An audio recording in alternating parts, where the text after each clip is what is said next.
It's the SeaWorld Splash Podcast, bringing you the latest news, rumors, and history from the SeaWorld parks in Orlando, San Antonio, and San Diego. And now, here are your hosts, Joseph and Sheldon. Hello, and welcome to the SeaWorld Splash Podcast, episode 20. I'm your host, Joseph, along with Sheldon. What's happening, everybody? And today, we are here to kick off a new season of the SeaWorld Splash Podcast. Someone over here forgot the anniversary of the podcast. I wonder who that could be. Sheldon, do you know who that could be? Gee, the name just escapes me ever so slightly. I know. So, anyways, happy anniversary to the SeaWorld Splash Podcast. The anniversary of the SeaWorld Splash Podcast was on the 5th of this month. So, anyways, we're gonna have a lot of news this month from Takara's Caf and a lot more. So let's put on those ponchos and get ready to be drenched. So, this past Wednesday, Takara just had her calf. Both mom and calf are doing well, and well, we are excited that she had her calf. What are your thoughts on this new calf? Well, I must say I'm very excited about the new calf. It looks like it's doing well from the live stream. It's already nursing, and it looks really cool. And I still, to this day, do not believe this is the last calf. I will not lose that hope on that. Really, congratulations on Takara once again. Hopefully Takara and Kamei get to meet this little one pretty soon, hopefully in the next few weeks, probably. And hopefully, my first opinion for a name, if you guys are wondering, I don't have a name picked out, but if it is a boy or girl, I do hope its name means something that means hope or faith, like keeping the faith at home. That, that one day things will be back to normal for SeaWorld in a sense. And I'm just, hopefully in the few coming days we find the sex. I kind of want it to be a boy, but hey, no big deal. Boy or girl, I'll still be happy for it. We'll see what happens in the future. What's your thoughts, Joseph? My thoughts, I'm excited that Takara had her calf. And I looked on the video SeaWorld posted on YouTube of when Takara went into labor, the behind the scenes labor video. And I was trying to look at the underside of the calf. You can kind of see it. I'm not saying what it could be, because I might be wrong. Spoilers. I know. Spoiler alert. But no, I'm not going to say anything yet. I want to see if I'm right first. So, yeah. We're going to leave it at that, and how excited we are for Takara, and congratulations to San Antonio for their new addition.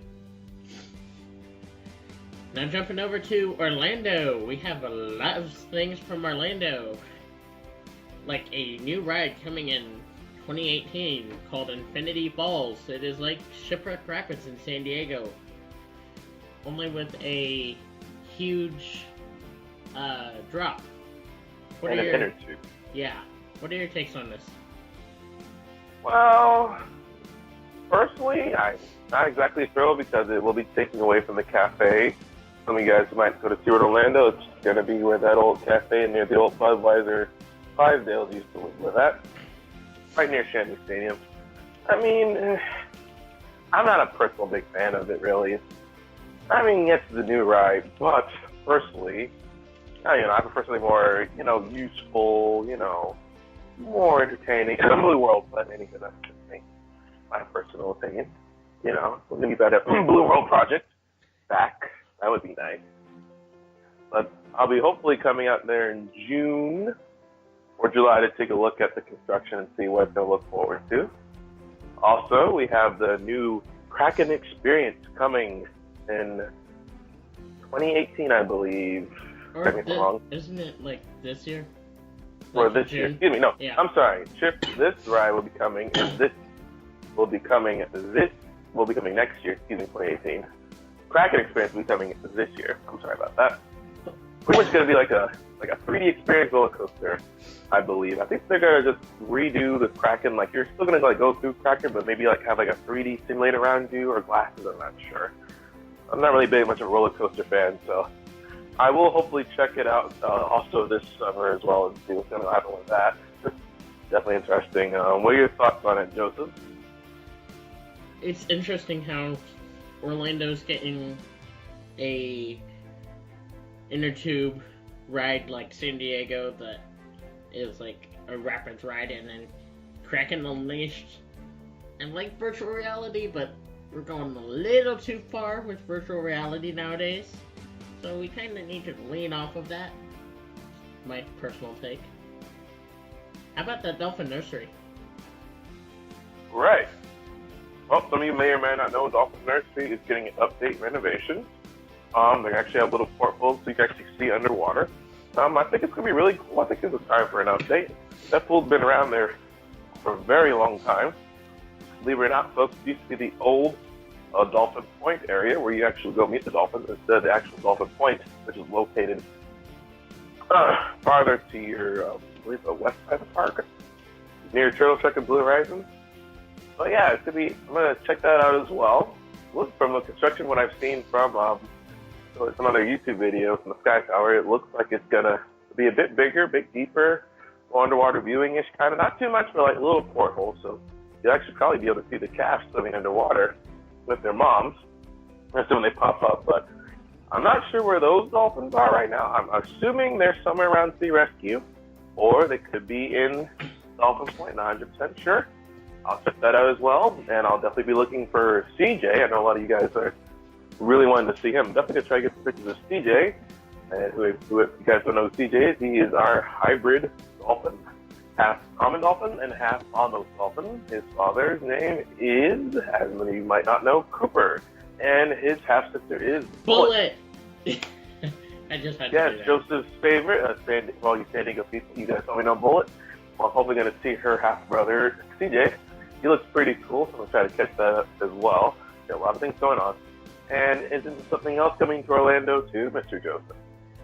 Or, I'm sorry, is here that they're working on, if you do know. The show. Yes. Dolphin Days. Right. That is exciting. Personally, I like San Diego's, but I will give Orlando's a chance. Please do. Yeah, it looks pretty cool, and it's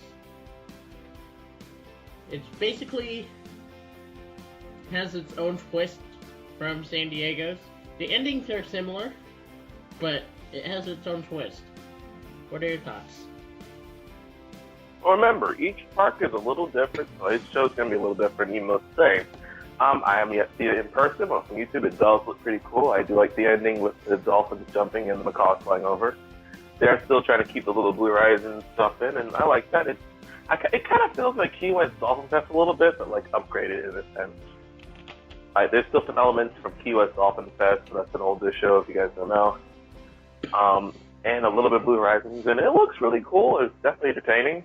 Music's pretty fun, so I'll definitely check that out as well.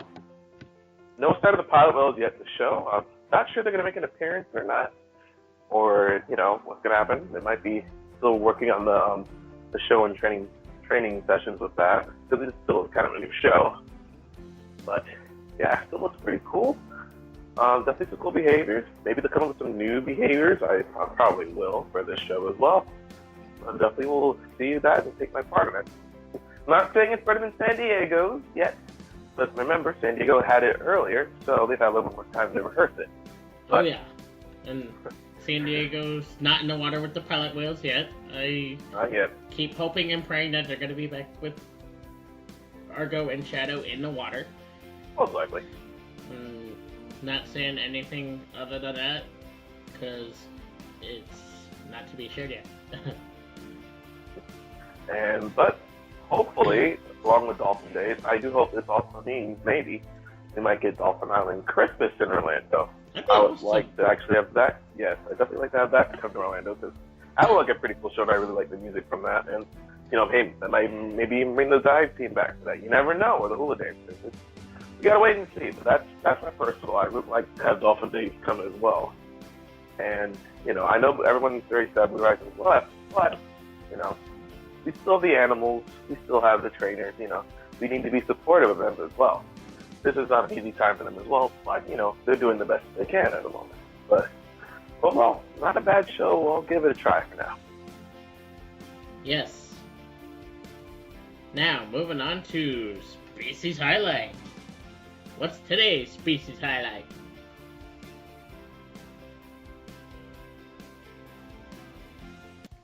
And now, ladies and gentlemen, it's time for Species Highlight, the part of the show where I explain to you about certain species, its relatives, and where they come from. Sit back and enjoy. Well, today, folks, we're going to do something special. Today is going to be two species, rhinos and giraffes. And then today I have my assistant, Mr. Joseph, to help me out today on Species Highlight. We're going to do a few facts and information on rhinos and giraffes you may know or you may not have even known. So, as you might have seen, many of you, a very famous giraffe on YouTube and social media has given birth. Miss April herself and Oliver are the proud parents of a young male giraffe. Don't know the name yet. Hopefully it's something going to be good. And Joseph, what was the name that you had in mind for this young little boy? Titan. Right. And do tell us, how tall do giraffes get? And what do you know about them, oh boy? Do tell us. Female giraffes can get around 16 feet tall. Male giraffes can get around 20 feet tall. Very good, oh boy. And for all you don't know, a group of giraffes is called a tower, not a herd. A tower. And they have 18-inch long tongues that are used to grab leaves from tall branches, and it's prehensile. And you might have seen it all. The tongue is black. Do any of you guys know why the tongue is black? Any questions? Anybody know? Anyone? Yes, Mr. Lawson. Yes. The reason their tongue is that color is to protect it from getting sunburned. Right. Because of the sun. Because the tongue is out in the sun most of the time while they're eating. And you don't want that to get burned. Shoot, if it made you guys have burnt your tongue on hot food, think of that. Next time you eat. Must be terrible. Now, what's another important thing about giraffes? Especially when it comes to their sleep pattern, Mr. Joseph. Could you tell us that, oh boy? They sleep up to a minute in a day. Not quite, oh boy. More like 20 minutes a day. Because giraffes, you see, all giraffes usually take about 1 minute naps a day, throughout the day. It averages out 20 minutes. And usually that's spent sleeping, standing up. They're actually too big and too heavy to lie down for long periods of time. And of course, when you're on the ground, you make yourself vulnerable to predators. So, giraffes usually take short little cat naps, you could say, throughout the day. Smashing! And there's a little comfortable standing up. Well, you would think that those long legs could support that 1-ton body easily. In fact, the giraffe's legs are a lot longer than its neck. Which reminds me, class, how many bones are actually in a giraffe's neck? Is it A, 20, B, 60, C, 7, or D, 18? What do you guys think? Any guesses? 7. Mr. Joseph? 7. Well, you're absolutely correct. Yes, giraffes have 7 neck bones, the same as we do, and they're each about 1.5 feet long. So, you and a giraffe have the same amount of neck bones, except theirs are much longer and much bigger. Obvious reasons, they can reach up into the trees and browse. Now, class, oh dear, on to the next species today. One of my favorites. It's the second largest land animal on the earth. They can run up to speeds of 40 miles per hour and weigh nearly 5,000 pounds, some of them. We're talking about Mr. Joseph. Rhinos. Very good, very good. Everyone's seen a rhino, hopefully in a zoo or in the wild or on a planet, I hope. How many species of rhino are there? There are 5 species of rhino. Right. The white rhino, the black rhino, the Indian rhino, the Javan rhino, and the Sumatran rhino. Now, as many of you guys probably will guess, all rhinos are endangered. Some are critically endangered, especially Sumatran and the Javan rhino, which populations are less than 100. And why is this, Joseph? Why are these species so critically endangered? Due to hunting and habitat loss. Right. For that very thing on the tip of their noses. That horn, which is made of? Keratin. Yes, the same thing as your hand fingernail. Unfortunately, many countries in Asia believe that the rhino horn contains medicinal purposes that could cure cancer or anything. And really, it's just the same thing as your hair and fingernails, as just said. So it really has no medical value at all. The only use for a rhino horn is for a rhino.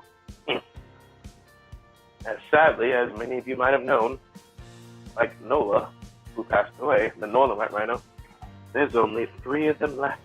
Oh, wow. Or was it 4? I gotta double check that, my bad. All because of poaching.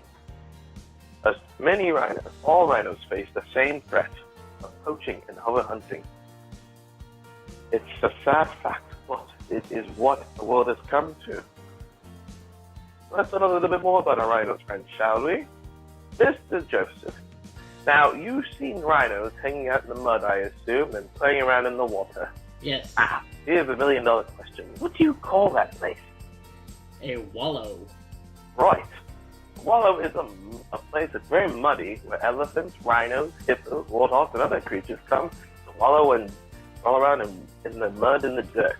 Why do they do this? To protect their skin, of course. Even though rhino's skin can be a couple inches thick, it's still susceptible to sunburn and bug bites. This mud bakes in the sun and acts like a sunscreen protector. Very useful. Another thing about rhinos is their group. What is a group called? Unless I answered that already. A crash. Right. Not a herd, a crash. So let's just say you don't want to get in the middle of a group of rhinos, because you could have a serious crash on your hands. Oh, sorry, a little humor there. Sorry, class. So yes.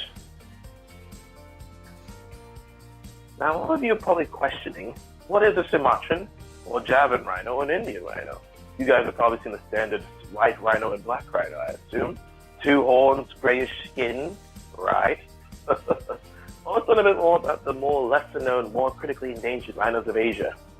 Now, the Indian rhino, or the great horned one-horned rhino, only lives in the forests of India and is critically endangered as well.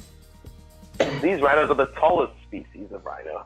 At about 6.5 feet tall at the shoulder, the male can easily weigh over 5,000 pounds and charge you with speed close to 40 miles an hour.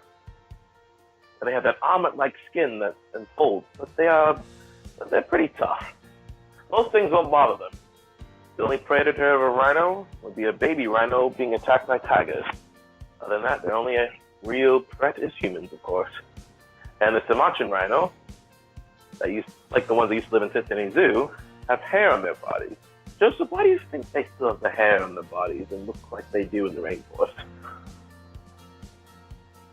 To protect them from the sun? Well, not necessarily. It was kind of a trick question. It's kind of difficult. You see, the Sumatran rhino is actually a very close relative of the woolly rhinoceros. They're an ancient species, the Sumatran rhino, and still have that characteristic shaggy fur on their bodies. They're not quite as hairy as you say a woolly rhino would be, but they still hold on to that slight little gene that gives hair. Very interesting. And of course, the Javan rhino, this is pretty similar to the Indian rhino, but there's only about 50 left in the world. They're very incredibly dangerous. Only found on the island of Javan in 2 small forest ranges. Seriously endangered. Now, here's a trick question for you all. Mr. Joseph can help me with this one. Now, the black and white rhino. What's the difference between the two? If you've seen them, they probably look the same, but how do you really tell them apart? They're... I say their lips. And I say, by George, he's got it. Huh, you're right. Black rhinos, often known as the hook lip rhino, because the lip has like a prehensile tip used for browsing. And the white rhino actually has a mispronunciation of the Dutch word wijd, which means wide lip. They're sometimes called square lip rhinos because white rhinos graze on the plain and black rhinos prefer to browse on bushes. And not to mention, the white rhino is also bigger than the black rhino. And the white rhino is more social. Black rhino is solitary. Now you all know a little bit more about rhinos and giraffes. And this concludes our species highlight for the day. We hope you've enjoyed. If you have any more requests for species highlight or certain animals you have to highlight on us, please let us know. And I'll leave you with this quick quiz and animal fact. What is the giraffe's only living relative on the planet? Is it A, horses, B, a gazelle, C, a tapir, or D, the okapi? The answer will come up at the end of this episode. Thank you, and have a whale of a day. Thank you for that species highlight, guys. That was awesome. Alright, now, something that is happening right now in Orlando that will be happening in San Diego is Seven Cities Food Fest.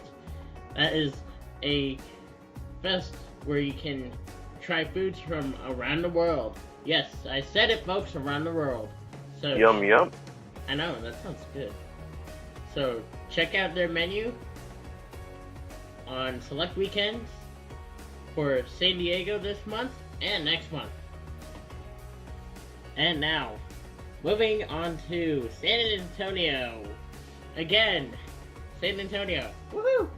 Back in San Antonio. Wow, it's hot over here in San Antonio. What ride is going in San Antonio? That you might be wondering why we're in San Antonio again? Well, that is called the Wave Breaker. So far, they have the boats, I guess you could say, or the jet skis.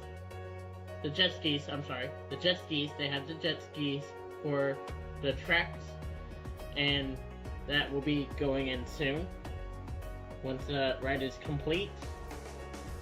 And we have seen pictures of that. And then, sneak peek of the Ocean Explorer,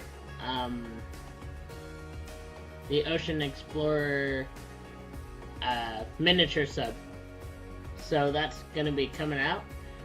So yeah, check out Wavebreaker and Ocean Explorer. I think Wavebreaker opens in 2018, and Ocean Explorer this summer.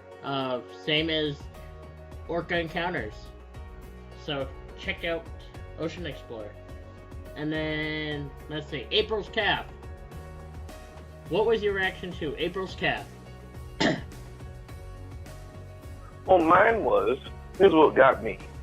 Everyone was getting so anticipated about this birth and getting so, a little bit impatient, I would say.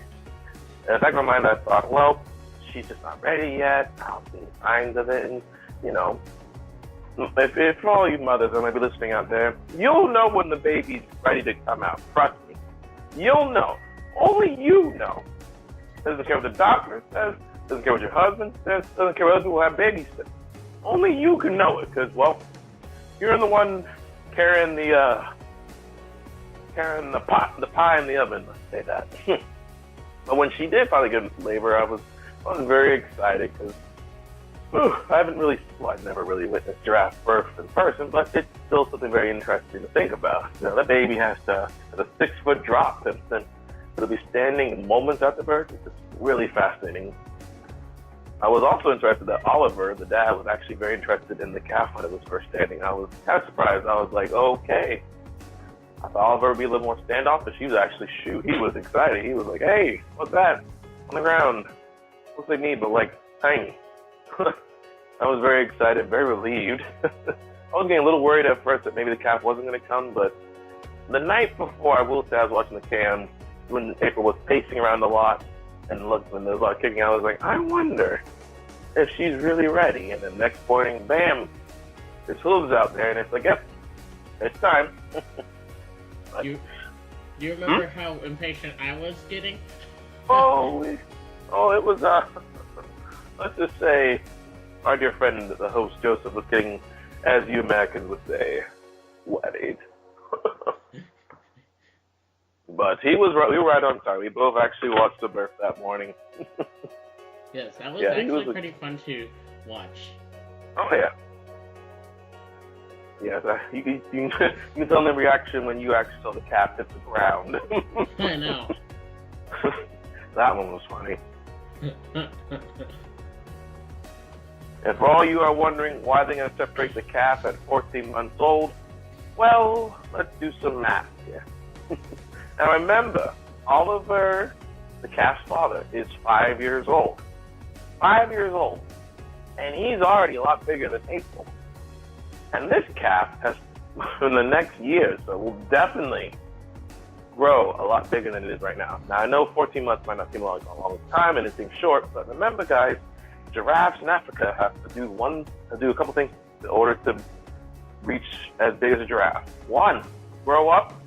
2, survive. Remember, baby giraffes, when they are born, are vulnerable to predators. Moms are good at protecting their calves, but there's a 50% death mortality of calves due to predators.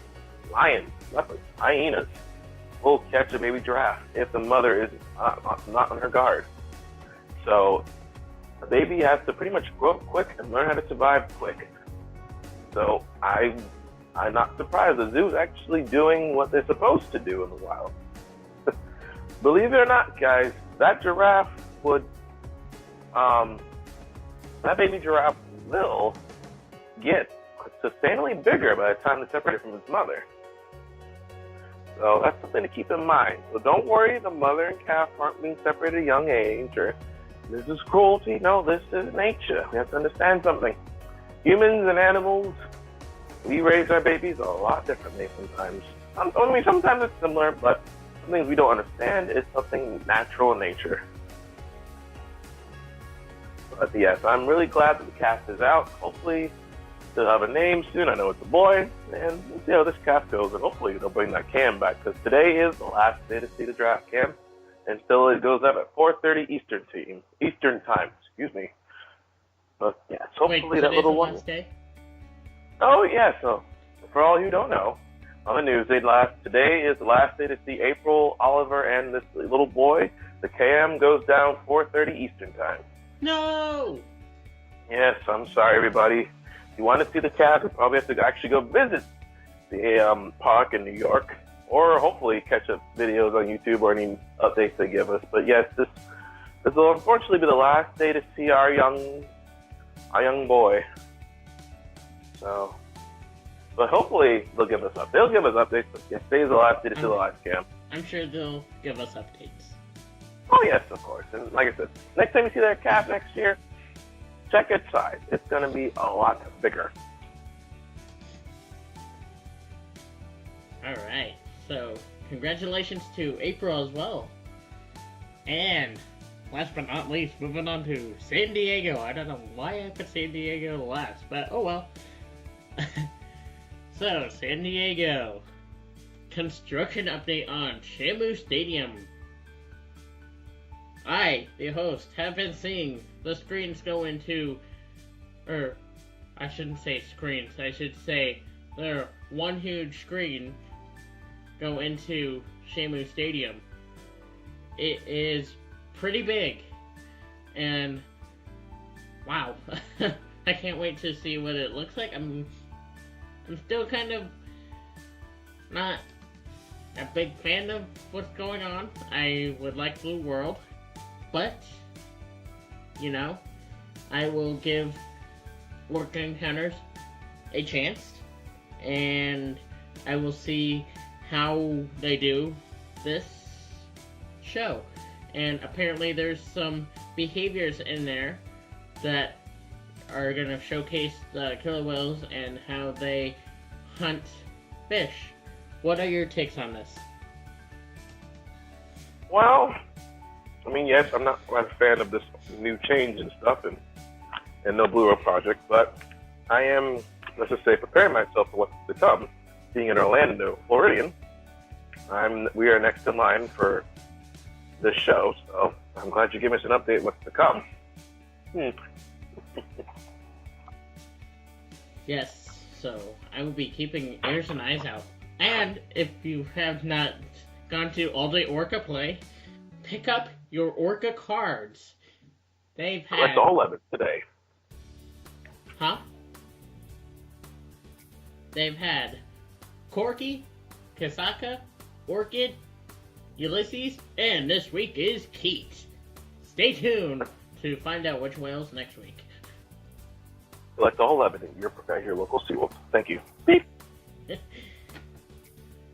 Yes, and also some sad news from San Diego. Their polar bear Senja passed away recently.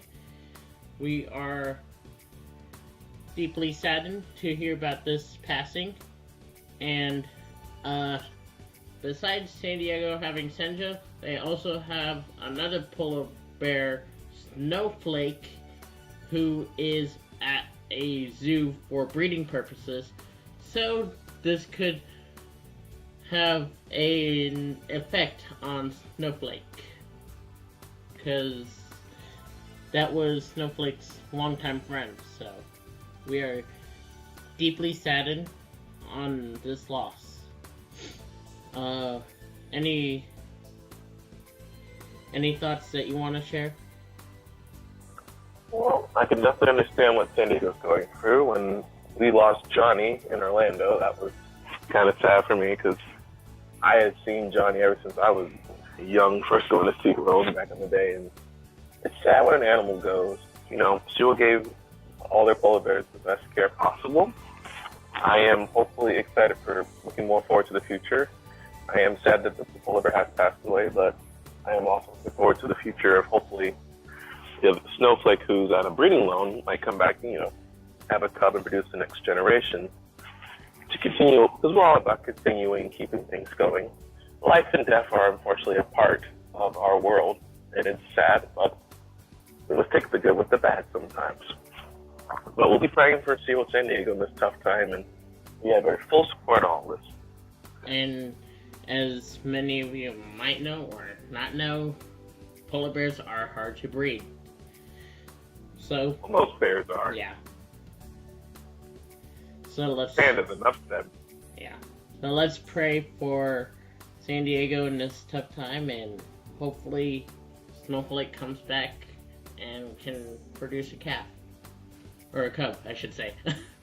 I have calves on my mind. I